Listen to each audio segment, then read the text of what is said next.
அடமானத்தில் இருக்கும் தங்க நகையை மீட்டு மார்க்கெட் விலையில் உடனடியாக விற்க சிறந்த வழி பிரைம் கோல்ட் ஹப். தொடர்புக்கு 9840551787. தங்கத்தை மட்டுமல்ல, உங்கள் தன்னம்பிக்கையையும் மீட்டுத் தருகிறோம். ஹாலிடேஸ்னாலே அது நம்ம ஜிடி ஹாலிடேஸ் தான். GT Holidays, South India's #1 travel brand. You know you are special when you're with GT Holidays. Instagram open பண்ணாலுமே இந்த சோனியா சாங் தான் ரொம்பவே ட்ரெண்டா போய்கிட்டு இருக்கு. இது எப்படி சார் பாக்குறீங்க? மோனிகா மோனிகா சொக்க வைக்கும் மோனிகா மோனிகா படம் எடுக்கும் நினைச்சீங்களா சார் சோனியா சாங் இந்த அளவுக்கு ட்ரெண்ட் ஆகும் இப்போ அப்படின்னு நினைச்சு? எனக்கு அப்போ ட்ரெண்ட் ஆகும்னு தெரியும், ஆனா இப்போ ட்ரெண்ட் ஆகும் தெரியாது. சோனியா சோனியா சொக்க வைக்கும் சோனியா, மோனிகாவுக்கு அக்கா தான் சோனியா. ரொம்ப அவ்வளோ டீட்டெயிலாக நான் ஒர்க் பண்ணனா இல்லை, அது அமைஞ்சது தான். காதலுக்கு அவர் கேட்கறாரு, வைரமுத்து சார் கேட்கறாரு, ரெகுலரா லவ் பண்றாங்க மானே தேனேன்னு வந்தா நல்லா இருக்காது, ஏதாவது ஒன்று வித்தியாசமா சொல்லியா அப்படி நான் சொன்னதுதான் சந்திரனை தொட்டது. ஒரு பெண்ணை நான் தொடறேன்னா நான் தானே அப்ப நிலவை தொட்ட மாதிரி, ஆம்ஸ்ட்ராங் எப்படி எங்க தொட்டாரு, நான் தான் தொட்டேன் அப்படின்னு சொன்னோன்னா அவர் பிடிச்சாரு. ஒரு நாகார்ஜுனா அவர்களுடைய கூலி படத்துக்கு பிறகுதான் இந்த பாட்டு இன்னுமே ட்ரெண்ட் ஆகிட்டு. இப்போ நாகார்ஜுனா இப்ப வரைக்குமே அப்படியே இருக்கிறாரு அப்படின்னு சொல்லி தான் ட்ரெண்ட் ஆகிட்டு இருக்கு. இது எப்படி சார் பாக்குறீங்க? சைமன் டென்னிஸா அதே மாதிரி தான் இருக்காரு. அந்த சோனியா சாங்கை இப்ப போட்டாலும் செட் ஆகுது, அந்த பழைய சோனியா சாங்கை எடுத்து இப்ப இருக்கிற கூலிக்கு போட்டாலும் செட் ஆகுது. ஏன்னா ரெண்டும் ஒரே மாதிரி இருக்காரு. ரட்சகன் படம் என்பது ஒவ்வொரு தனி மனிதனுக்கும் இருக்கிற பிரச்சனை. அதனால தான் இன்னைக்கும் ரட்சகன் படம் பேசப்படுது, இப்ப வர வேண்டிய படம் அப்படின்னு தான் நான் நினைச்சுக்கிறேன். நாகார்ஜுன் சார் ரியலி அந்த பாட்டுக்கு அவரு அப்படியே இருக்கிறது தான் நீங்க கேட்ட கேள்விக்கான பதில். ஆதன் சினிமா நேயர்களுக்கு வணக்கம். இப்போ இன்ஸ்டாகிராம் ஓபன் பண்ணாலுமே எங்க பார்த்தாலுமே ரட்சகன் படத்தினுடைய சோனியா சாங் தான் ரொம்பவே ட்ரெண்டா போய்கிட்டு இருக்கு. இப்போ ரட்சகன் படத்தினுடைய டைரக்டர் பிரவீன் காந்தி அவர்கள் தான் இன்னைக்கு நம்ம கூட ஜாயின் பண்ணிருக்காங்க. வாங்க பேசலாம். வணக்கம் சார். வணக்கம். எப்படி சார் இருக்கீங்க? நல்லா இருக்கேன். சரி, இப்போ இன்ட்ரோல சொன்னிருந்த மாதிரியே இன்ஸ்டாகிராம் ஓபன் பண்ணாலுமே இந்த சோனியா சாங் தான் ரொம்பவே ட்ரெண்டா போய்கிட்டு இருக்கு. இது எப்படி சார் பாக்குறீங்க? உங்களுடைய ஒரு பாட்டு எப்படி சார் பாக்குறீங்க? மோனிகா மோனிகா சொக்க வைக்கும் மோனிகா மோனிகா மோனிகா மோனிகான்ற பாட்டு இப்போ வந்த பாட்டு கூலி படத்துல அதுவும் ட்ரெண்ட் ஆச்சு. மோனிகாவுக்கு அக்கா தான் சோனியா. ஸோ சோனியா சோனியா சொக்க வைக்கும் சோனியா இவ்வளவு நாள் தக்க வச்சிருக்குன்றது எனக்கு ஆச்சரியமா இருக்கு. சொக்க வைக்கும் சோனியா ரசிகர்களுடைய இதயத்துல இவ்வளவு நாளைக்கு அப்புறம் தக்க வைக்குதுன்னா அப்போ அந்த படத்துல ஒரு மேஜிக் இருக்கு. அந்த பாட்டில் அந்த படத்துல ஒரு மேஜிக் இருக்கு. என்ன காரணம்னா அது ஒரு காதல்ல இருக்கிற முரட்டுத்தனத்தையும் ஒரு பூ மாதிரியான விஷயமும் ரெண்டும் சேர்ந்து சொல்லப்பட்ட பாட்டு அது. அந்த பாட்டில் இருக்கிற விசேஷமே காதல், பெண் ஆண் பெண் காதல் மூணையும் பிரிக்க முடியாது இல்லையா?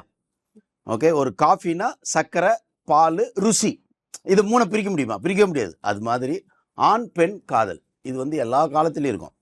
ஆனால் அதோட அப்ரோச் மாறிக்கிட்டே இருக்கும். அதில் காதலில் எப்போவுமே பார்த்தீங்கன்னா பெண்கள் ஃபெரோசியஸாக இருப்பாங்க, ஆண் கூலாக இருக்கணும். சில நேரத்தில் ஆண் ஃபெரோசியஸாக இருப்பான், பெண் கூலாக இருக்கணும். இந்த ஒரு ஆப்போசிட் ரியாக்ஷன் இருக்குது பார்த்தீங்களா? இது இருந்தால் அந்த காதல் சஸ்டெயின் ஆகும். ரெண்டு பேருமே ஃபெரோசியஸ் ஆகிட்டாங்கன்னா அந்த காதல் உடஞ்சிரும். ரெண்டு பேருமே சாஃப்டாக இருந்தால் போர் அடிச்சிடும். ரெண்டு பேரும் சாஃப்டாகவும் இருக்கக்கூடாது, ரெண்டு பேரும் ஃபெரோசியஸாக இருக்கக்கூடாது. அதை சொல்கிறது தான் சைவமா அசைவமா. இப்போ காதல் அப்படின்றாலே கல்யாணம், அதுக்கப்புறம் அந்த நெருக்கம்.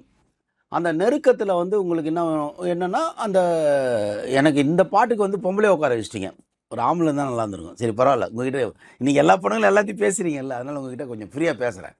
என்னென்னா காதல்ன்றது அந்த ஒரு ஒரு நம்மளை மறந்து ஒரு இடத்துல இருக்கிறது தான் காதல்.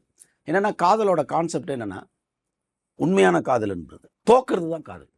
நான் தோக்கணும், எனக்கு தோத்ததே சந்தோஷத்தை தரணும். எப்பவுமே நம்ம வெளியே தோத்தா நமக்கு கோபம் வரும்ல, ஆனால் காதலில் தோத்தாதான் சந்தோஷமா இருக்கும். அதுதான் உண்மையான காதல். பொண்ணுக்கிட்ட ஆண் தோக்கணும், ஆண் கிட்ட பொண்ணு தோக்கணும், அப்படியே முட்டிக்கிட்டு நிற்கக்கூடாது, அடி வாங்கணும், எல்லாம் பண்ணணும், ரசிக்கணும். ஸோ இங்கே இப்போ இருக்கிற ஜென்ரேஷன் தான் ஒரு ஒரு கலரில் அட்ராக்ட் ஆகிடுறாங்க. ஏதோ டக்குன்னு பிடிக்குது, அட்ராக்ட் ஆகிடுது, ஈகோ அப்படி நிற்கிது. இப்போது குஷி படத்தில் வர ஈகோ வேறு, அன்பேவான ஒரு படத்தில் ஈகோ இருக்கும். அந்த ஈகோலாம் ரசிக்கக்கூடிய ஈகோ. இன்னைக்கு இருக்கிற நிறைய ஜென்ரேஷனில் ஈகோ என்ன ஆகுதுன்னா ஒரு பர்சனல் ரிவெஞ்ச் மாதிரி ஆகுது. ஸோ அதெல்லாம் இல்லாமல் காதலில் கரெக்டாக நீங்கள் ஒரு காதல் என்ன கேட்டாமா, காதல் ஒரு யூனிவர்சிட்டி. நீங்கள் காலேஜில் போய் படிக்கிறீங்கல்ல, காதலிச்சும் படிக்கலாம். நீங்கள் அதுக்கு 3 வருஷம் ஸ்பெண்ட் பண்ணுற மாதிரி ஒரு பொண்ணு கூட ஒருத்தன் 3 வருஷம் தோக்கணும், அவள் விட்டு போயிடணும், அவளை மன்னிக்கணும், எவ்வளோ சேஞ்ச் ஓவர் இருக்கு பாருங்க. மன்னிக்க கற்றுக்கணும். இவன் மன்னிக்க இங்கே கற்றுக்கிட்டானா தான் ஆஃபீஸில் போய் இவனை யாராவது திட்டினா கூட மன்னிச்சுட்டு போவான், சரி போயா அப்படின்னு. நீ இங்கேயே உனக்கு பிடிச்ச ஆளுக்கிட்டே நீ மன்னிக்கலன்னா யாரோ ஒருத்தர்கிட்ட நீ எப்படி மன்னிப்ப? அப்போ நீ வந்து கற்றுக்கிற இடம் தான் காதல். ஒருவன் வாழ்க்கையை கற்றுக்கிறதுக்கு, ஒருத்தி வாழ்க்கையை கற்றுக்கிறதுக்கு காதலிக்கிறது. அந்த காதலில் சைவமும் இருக்கும், அசைவமும் இருக்கும். அந்த சைவம் அசைவம்ன்றதுனா ஒரு பெண்ணுடைய மென்மை. இப்போ ஒரு பெண்ணை நீங்கள் வந்து எந்த ஒரு மென்மை, பெண்ணாலே மென்மை தானே, பூ தானே. அதனால தானே பூவை வந்து நம்ம வந்து உதாரணமாக சொல்கிறோம். ஒரு ஒரு பெண்ணை நீங்கள் கொஞ்சம் பலமாக அடிச்சிட்டா அவங்க கையில் வந்து விரல் பதியும் இல்லையா? ஆனால் அவங்க தான் 10 குழந்தைய பெற்றுக்கிறாங்க. அப்போ என்ன ஒரு கான்ட்ராஸ்ட் பாருங்கள். ஒரு குழந்தைய பெற்று அதை 10 மாதம் சுமந்து டெலிவரி பண்ணுறது சாதாரண வேலை கிடையாது. ஆம்பளையெல்லாம் முடியாது. ஆம்பளைக்கிட்ட அந்த வேலையை கொடுத்துருந்தா ஆம்பளை ஒரு புள்ளைய வைக்க மாட்டான். பெண் அதை செய்கிறாங்க, சரியா? ஸோ அப்போது பூ மாதிரியும் இருக்காங்க, மிகப்பெரிய புரளியும் கலப்புறாங்க. அப்படிப்பட்ட பெண்ணை கையாளுவதுன்றது சாதாரண விஷயம் கிடையாது. அவங்கள நீங்கள் எப்போவுமே அப்சர்வ் பண்ணிக்கிட்டே இருக்கணும். ஒரு பெண்ணை ஒரு ஆணுக்கு அப்சர்வ் பண்ண தெரிஞ்சாதான் அந்த காதலும் கல்யாணமும் நிலச்சி நிற்கும். நான் என்னுடைய தேவைக்கு நீ வான்னு சொன்னால் எந்த பொண்ணும் வரவே வர மாட்டாங்க. அவங்களா இருப்பாங்க. சைக்காலஜி என்னன்னா, பெண் அப்படி தான் இருப்பா. அது முட்டாளாக இருக்கும், லூஸாக இருக்கும், திடீர்னு அழுவும், திடீர்னு கோச்சிக்கும். நீங்கள் ஆனால் அதெல்லாம் ரசிக்க கற்றுக்கிறியா? அப்போ தான் உனக்கு காதல் ஒர்க் அவுட் ஆகும். நீ அதுதான் சொல்கிறேன், அப்சர்விங். அந்த அப்சர்வுங்கிற பாயிண்ட் இருக்குது பார்த்தீங்களா? இன்றைய காலகட்ட பசங்களுக்கு ரொம்ப தேவைப்படுது. அவங்களுக்கு தெரியல எப்படி பொண்ணை கையாளுறதுன்னு தெரியல. சரி, ஒரு பெண்ணை ஒருதலை ராகம் காலகட்டம்னு ஒன்று இருக்குது. ஒரு 40-50 வருஷத்துக்கு முன்னாடி ஒரு பொண்ணை பார்க்குறதே பெரிய விஷயம். அவள் பேரை தெரிஞ்சுக்கிறதுக்கு 6 மாதம் ஆகும். அவள் பேரை தெரிஞ்சுக்கவே 6 மாதம். அதுக்கப்புறம் அவளுக்கு என்ன பிடிக்கும், அவள் என்ன, அவளை அட்ராக்ட் பண்ணுறது 3 வருஷம். அதுக்காக இதய முரளின்னு சொல்லுவாங்க. அவர் காதல் சொல்லாமே போயிடுவார் அவர். இப்படியெல்லாம் இருந்த காதல் இன்னைக்கு போகிற போக்கில் நம்பரை வாங்குது. போகிற போக்கில், அதாவது பஸ்ஸில் ஏறுறாங்க, பார்க்குறாங்க, பிக்கப் ஆகுது, இறங்க வேண்டிய பஸ்ஸு. இப்போ நான் ஒரு இடத்துல இறங்கணும், பிக்கப் ஆச்சுன்னா இறங்காமல் அப்படியே போயிடுறாங்க. போய் அடுத்த இடத்துக்கு போயிடுறாங்க.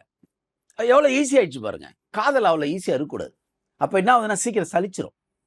இந்த உலகமே எப்போ இன்ட்ரெஸ்டிங்காக இருக்குன்னா ஒரு வியப்பு இருக்கணும் அப்படின்னு. அந்த ஒரு பெண்ணை வந்து நீங்கள் அந்த வியப்புலேயே பார்க்க தான் அந்த பெண்மையும், அதே மாதிரி ஒரு பெண் வந்து ஒரு ஆணை வியப்பாகவே பார்க்கணும்.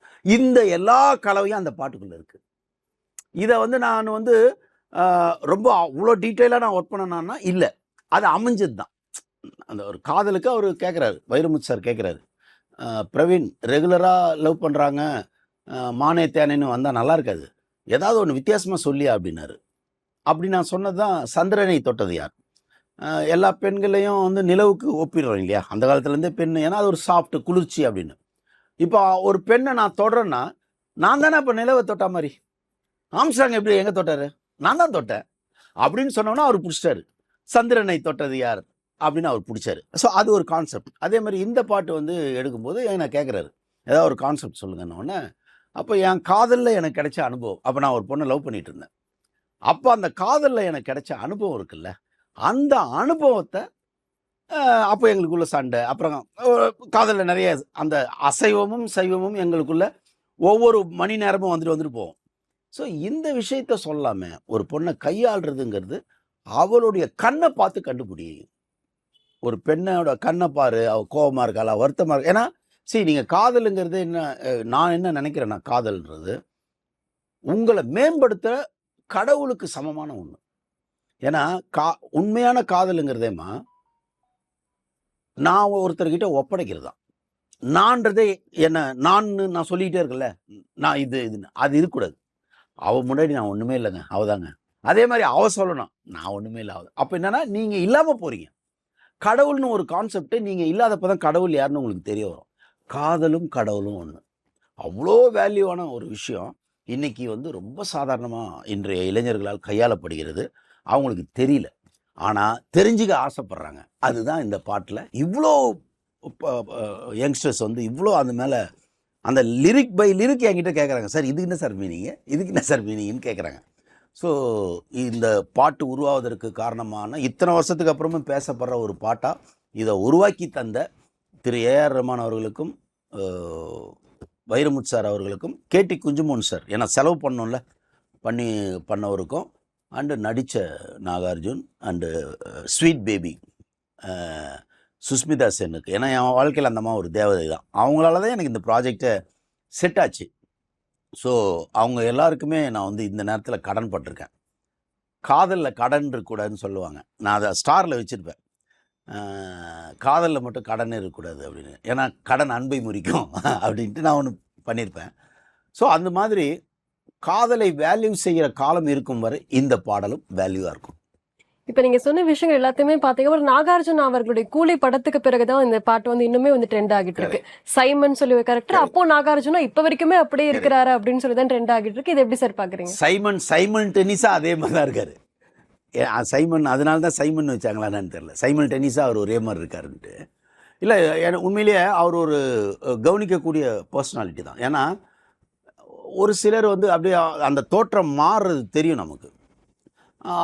அவர் நாகார்ஜுன் சாரை பொறுத்த வரைக்கும் அந்த சோனியா சாங்கை இப்போ போட்டாலும் செட் ஆகுது, அந்த பழைய சோனியா சாங்கை எடுத்து இப்போ இருக்கிற கூலிக்கு போட்டாலும் செட் ஆகுது. ஏன்னா ரெண்டும் ஒரே மாதிரி இருக்கார் அவர். கிட்டத்தட்ட 28 வருஷம் ஆகுதுமா, எனக்கே பயமாக இருக்குது. அப்போ என் வயசு என்னன்னு எனக்கே பயமாக இருக்குது. நான் யோசிக்கிறதே இல்லை, நமக்கு வயசே இல்லை, நான் ஜீரோலேயே இருப்பேன். வயசை பற்றி நான் சொல்லவும் மாட்டேன். ஏன்னா நீங்கள் வயசு நீங்கள் நினச்சா தானே வயசு. நான் இருக்கிற வரைக்கும் இருப்பேன். என் வயசை நீ ஒன்றுன்னு சொல்லு, பிறக்கலன்னு சொல்லு. சத்யராஜ் ஒரு படத்தில் வந்து சொல்லுவான், நீங்கள் தான் சார் அந்த பிறந்த குழந்தைய அப்படிமா.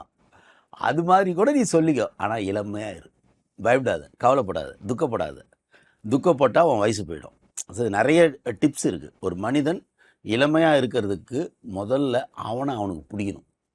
இதுதான் ஃபஸ்ட்டு சீக்ரெட். என்ன தெரியுமா? என்ன எனக்கு பிடிக்கணும். நாகார்ஜுன் சாருக்கு அவரை ரொம்ப பிடிக்குது. ஏதோ ஒரு இன்டர்வியூவில் அவர் சொன்னார், அவங்க பையனும் அவங்களுக்கும் ஏதோ இன்டர்வியூவில், எப்போ எனக்கு ரிட்டையர்டு அப்படின்ற மாதிரி டேடி அண்ணையா அப்பாவை ஏதோ கூப்பிடுவாங்க, daddy when you are going to be take, ఎప్పుడు మీరు రిటైర్డ్ అవుతున్నారు, நேக்கு ரிட்டையர்டே లేదో தெலுங்கில் சொல்கிறாரு. ஐ டோன்ட், ஆமாம் எனக்கு ரிட்டையர்டே கிடையாதுன்றார். அதனால் மன ரீதியாக உங்களை நீங்கள் எந்த அளவுக்கு வேல்யூ பண்ணுறீங்களோ அந்த இளமையை நீங்கள் தக்க வச்சுக்கலாம். ஓகே, இளமை தாம்மா, அதாவது மனசுன்னு ஒன்று இருக்குமா, அந்த மனசை நீங்கள் ஹேண்டில் பண்ண கற்றுக்கணும். ஓகே, எப்படி ரட்சகன் படத்தில் 10 வில்லனுங்களுக்கு நடுவில் ஒருத்தன் போய் உக்காந்தானோ, நமக்குள்ளேயே 10 வில்லன் இருக்கான். கோபம், பொறாமை, ஆணவம், பயம், ஓகே, சகிப்புத்தன்மை இல்லாததுன்னு ஒரு 10 வில்லன் உள்ளே இருக்கான். இந்த 10 வில்லனுங்களுக்கு நடுவில் நீங்கள் இருக்கீங்க. அதனால தான் நீங்கள் ரெஸ்ட்லெஸ்ஸாக இருக்கீங்க. ரட்சகன் படம் என்பது ஒவ்வொரு தனி மனிதனுக்கும் இருக்கிற பிரச்சனை. அதனால தான் இன்றைக்கும் ரட்சகன் படம் பேசப்படுது. அதோட சீன்ஸை தனித்தனியாக பார்க்குறாங்க. காரணம் என்னென்னா, அந்த உளவியலாக அது கனெக்ட் ஆகும். இப்போ வர வேண்டிய படம் கூட்டி கழித்து நான் இப்போ என்ன நினச்சிக்கிறேன்னா, இப்போ வர வேண்டிய படம் அப்படின்னு தான் நான் நினச்சிக்கிறேன். நாகார்ஜுன் சார் ரியலி அந்த பாட்டுக்கு அவர் அப்படியே இருக்கிறது தான் நீங்கள் கேட்ட கேள்விக்கான பதில். படம் எடுக்கவும் நினைச்சிங்களா சார் சோனியா சாங் இந்த அளவுக்கு ட்ரெண்ட் ஆகும் இப்போ அப்படின்னு நினைச்சு? எனக்கு அப்போ ட்ரெண்ட் ஆகும்னு தெரியும், ஆனால் இப்போ ட்ரெண்ட் ஆகும்னு தெரியாது. ஓகே, வைரமுத்து ஒரு வார்த்தை சொன்னார், அதே பொய்யாக்கிடுச்சு. அவர் என்ன சொன்னார்னா, பிரவீன், எதிர்காலத்தில் வந்து ஒரு மனிதன் மணி நேரங்களில் தான் புகழோடு இருப்பான். இப்போ எம்ஜிஆர்லாம் 40 வருஷம் இருந்தார், ரஜினி சார் 50 வருஷம் இருந்தார்லாம் சொல்கிறோம் இல்லையா, இருக்காருன்னு. இப்போவே பாருங்கள், ஒரு சிலர் வந்த வேகத்திலே போயிடுவாங்க.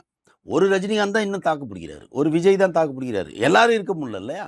அதை தான் அவர் சொன்னார், புகழ்ன்றது இப்போ மணிக்கணக்கில் ஆகுனார். ஆனால் இத்தனை வருஷத்துக்கு அப்புறம் திருப்பி அந்த பாட்டு வந்து புகழ் அடையுதுன்னா, அப்போது நல்ல விஷயங்கள் எந்த காலத்துலேயும் வந்து அதை தவிர்க்க முடியாதுங்கிறது இந்த புகழை பார்க்கும்போது தெரியுது. நிறைய உழைச்சா இது கிடைக்குமா? அதில் எல்லாரும் உழைச்சாங்க, நானும் உழைச்சேன்.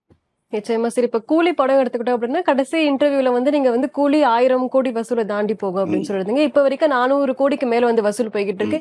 எப்படி சார் பாக்குறீங்க? இன்னுமே வந்து வசூல் அதிகமாகும்? நிச்சயமா இல்லைம்மா, அந்த படம் வந்து 1000 கோடி ஓவரால் அப்படிங்கிறது எதை வச்சு நம்ம சொல்கிறோம்னா, ஓடிடி ரிலீஸு, சன் டிவி வந்து அவங்களே வச்சுருக்காங்க. இதெல்லாம் நீங்கள் கூட்டி கழித்து பார்த்தீங்கன்னா அதுவே ஒரு 300 கோடி ரூபா.